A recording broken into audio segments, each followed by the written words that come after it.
As of today, of course, Washington, D.C. time, President Obama is expected to lift President George W. Bush's 8 years of restrictions on federal funding for really the vast majority of embryonic stem cell research. Now, the science community very excited, obviously, over the prospects this could lead to new cures for major illnesses. Meantime, let's talk to somebody that is at least tangentially involved in this space. Cook Medical is the world's biggest privately owned medical device company. Barry Thomas, VP and Director of the Asia Pacific for Cook Medical, joins us on the program today. Good morning, sir. Good morning. I know you're in the business of making medical devices, endoscopes, I mean all kinds of things that the GPs and our medical profession need on a daily basis. Stem cells a little more academic, a little bit further reaching, probably a few years out, but could have some pretty wide implications for the whole healthcare space. How do you view the news that these restrictions may go?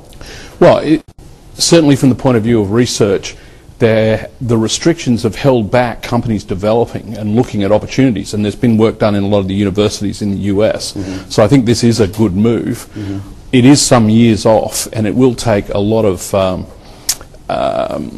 time for people to become comfortable with this type of research and what the benefits are. What are we talking here? We're talking like maybe 5-10 years, or even a generation ahead. Even if we had a product, even if we had a product today, if we had something we could use today, by the time we got it through the regulatory path that evaluated and approved, it would be 7 to 10 years before we would see it commercially. And in this part of the world, that would take even longer to probably get these type of products. Let's talk about what you do then, Barry. You make medical devices. So you're sort of like a GE in a sense, maybe like a Siemens, like some of the Japanese companies that make some endoscopes and fiber optic. Well, they're more devices or equipment that is used. Our products are more implantable products. So what we do is things like stents, stent grafts, not coronary stents, but more peripheral stents, stent grafts.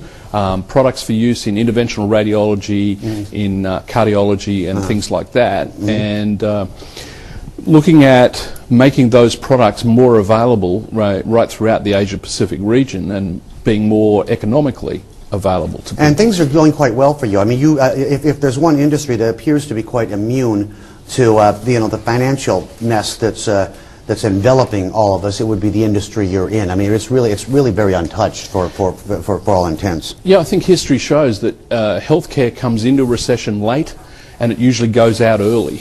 And people always, talk about it and go, well, everybody's sick, so it's always happening. I think you've got to look at healthcare in two ways. There is a elective surgery part, which will tend to go into recession. People won't go and get their hip done and get whatever. I can look better next year. Yeah, exactly.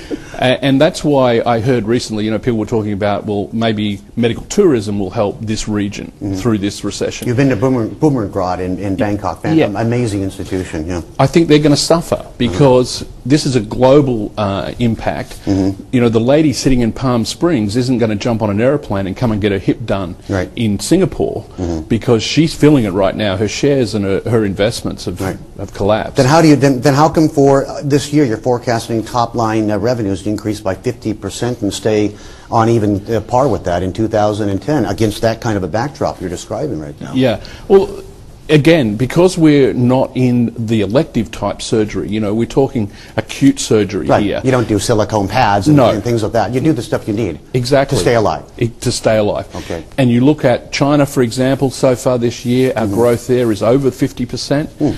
But you've got a market there where people are now demanding better health care. You've got probably 300 million people now in China that are looking at their health care and wanting to be better. You think Obama's plans to overhaul the universal or the U.S. system could actually put more of a spotlight on this part of the world?